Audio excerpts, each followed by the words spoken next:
Hi అండి. మీ Sai vlogs. ఈరోజు నేను ఆవ పులిహోర చేస్తున్నాను.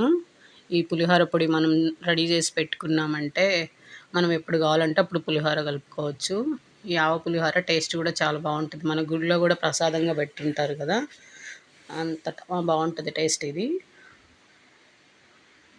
ఇది చేసుకోవడం కూడా చాలా ఈజీ. నేనిప్పుడు ఒక అరకిలో రైస్‌లోకి ఎంత పొడి కావాలో చేసి చూపిస్తాను. ఇది కొబ్బరి కారంతో తింటే చాలా టేస్టీగా ఉంటుంది. ఈ పులిహోర పొడి చేసుకోవడం కోసం ఫస్ట్ ఒక గిన్నె పెట్టేసుకొని, ఒక స్పూను పచ్చిశనగపప్పు, ఒక స్పూను మినప్పప్పు, ఇవి మంట సిమ్‌లో పెట్టుకొని ఇట్లా లైట్‌గా ఫ్రై చేసుకోవాలి. ఇవి కాస్త ఫ్రై అయిన తర్వాత నేను ఒక 4 ఎండుమిర్చి వేసుకున్నాను. అవి కాస్త ఫ్రై అయిన తర్వాత ఒక స్పూను ఆవాలు, అర స్పూను మెంతులు వేసుకోవాలి. ఒక అర స్పూను జీలకర్ర. ఇవన్నీ మంట సిమ్‌లో పెట్టుకొనే ఫ్రై చేసుకోవాలి. లేదంటే త్వరగా మాడిపోతాయి.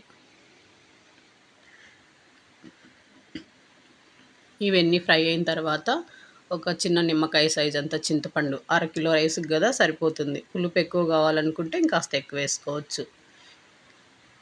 ఇది ఒక అర నిమిషం ఈ చింతపండును కూడా వేడి చేసుకొని స్టవ్ ఆపేసుకోవాలి.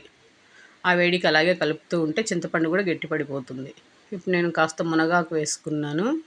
అంటే ఇందులో మునగాకు ఏమి వేసుకోరు, కాకపోతే ఆరోగ్యానికి మంచిది కదా అని వేస్తున్నాను. ఇదంతా చల్లార్చుకొని ఒక మిక్సీ జార్లో వేసుకొని ఇలా పొడి చేసి పెట్టుకోవాలి. ఇది మనము ఎప్పుడైనా స్టోర్ చేసి పెట్టుకుంటే ఎప్పుడు కావాలంటే అప్పుడు పులిహోర కలుపుకోవచ్చు. నేను ఒక అరకిలో అరకిలో రైస్కు సరిపడా నేను చేశాను. ఇప్పుడు నేను అన్నం ఉడికిచ్చి అన్నం ఫస్టే చల్లార్చి పెట్టుకున్నాను. ఇట్లా గిన్నెలో వేసి పెట్టుకుంటే అన్నం బాగా చల్లారిపోద్ది, పొడి పొడిగా ఉంటుంది. వేడి మీద కలిపితే రైస్ మెత్తగా అయిపోతుంది. ఇప్పుడు గిన్నెలో సరిపడా ఆయిల్ వేసేసుకోవాలి. నేనైతే ఒక 5 స్పూన్ల దాకా వేశాను.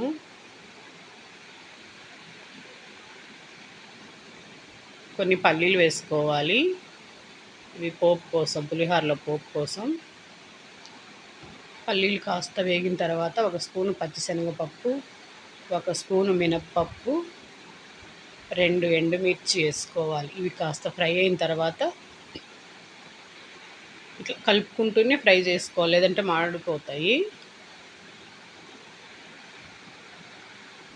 ఇవి కాస్త ఫ్రై అయిన తర్వాత ఆవాలు, జీలకర్ర ఇవన్నీ మనము పోపు గింజలు కలిపి పెట్టుకుంటాం కదా, అవి వేసాను. ఆవాలు చిటపట్లాడిన తర్వాత 2 ఎండుమిర్చి వేసుకున్నాను. ఒక 5 పచ్చిమిర్చి ఇలా చీలికలు చేసి వేసుకుంటున్నాను.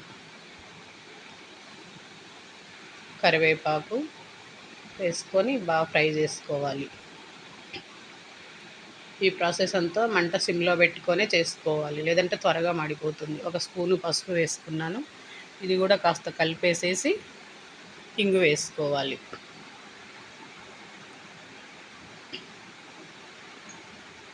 ఇంగు వేసిన తర్వాత మనం పులిహోర పొడి రెడీ చేసి పెట్టుకున్నాం కదా, దాంతో నేను 2 స్పూన్లు వేస్తున్నాను. ఇది పెద్ద స్పూను. చిన్న స్పూన్తో అయితే 4 స్పూన్లు పడుతుంది. ఇది వేసేసి ఇప్పుడు స్టవ్ ఆపేసుకోవాలి. ఇప్పుడు మనం రుచికి సరిపడా సాల్ట్ వేసుకోవాలి. నేను 2 స్పూన్ల సాల్ట్ వేస్తున్నాను. తక్కువ అనిపిస్తే చూసి మళ్ళీ వేసుకోవచ్చు. సాల్ట్ వేసిన తర్వాత మొత్తం ఒకసారి ఇలా కలిపేసి ఇప్పుడు మనము అన్నం చల్లార్చుకున్నాం కదా, ఆ అన్నంలో ఈ పులిహోర పొడి వేసేయాలి. మనం పోపు పెట్టేసుకున్న పులిహోర పొడి ఇదంతా ఉంది కదా, ఇది వేసేసి బాగా కలుపుకోవాలి. వేడిగా ఉంటుంది కాబట్టి ఫస్ట్ ఇలా ఒక గరిటెతో కలుపుకొని తర్వాత మనము చేత్తో కలుపుకోవాలి. మనం చేత్తో కలిపితేనే బాగా కలుస్తుంది. అన్నం ఎక్కడైనా ఉండాలున్నా ఈ పులిహోర పేస్ట్ ఉంది కదా, అది ఎక్కడన్నా గడ్డల్లా గట్టి ఉంటుంది కదా, అదంతా ఇట్లా మనం చేత్తో మెదుపుకుంటూ కలిపేసుకోవాలి. అంతేనండి, ఆవ పులిహోర రెడీ అయిపోయింది. టేస్ట్ అయితే చాలా బాగుంటుంది, చేసుకోవడం కూడా ఈజీయే.